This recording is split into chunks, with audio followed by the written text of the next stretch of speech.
марте 2012 года пройдут выборы президента Российской Федерации. Масштабное событие, которое начало привлекать внимание всего мира задолго до своего официального начала. Не обошли его своим вниманием и Соединенные Штаты Америки, которые уже много лет ведут далеко не дружелюбную политику в отношении России. Да и как обойти вниманием и не попытаться вмешаться в события, являющиеся одним из ключевых в жизни твоего стратегического врага? Но что в столь короткие сроки сможет предпринять страна, чьи попытки по дестабилизации обстановки в России всегда заканчивались неудачами? Как отвлечь внимание миллионов людей от дня выборов президента их страны без применения военной агрессии, так распространенной во внешней политике США? На удивление, Соединенные Штаты смогли найти ответ, не требующий высадки солдат на территорию стратегического неприятеля.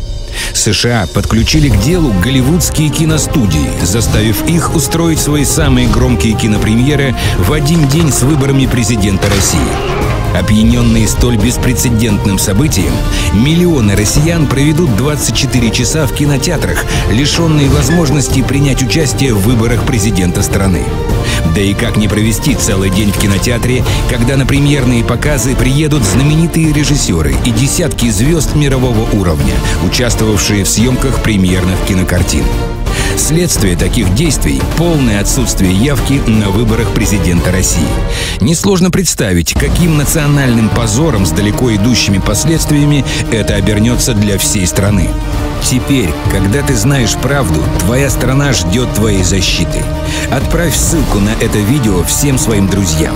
Распечатай адреса всех голливудских киностудий на территории США. Отнеси распечатку в ближайшее расположение ракетных войск стратегического назначения в твоем городе. Покажи им этот ролик. Адреса всех голливудских киностудий на территории США вы можете найти на нашем сайте. Реализуй свое право на участие в выборах президента России.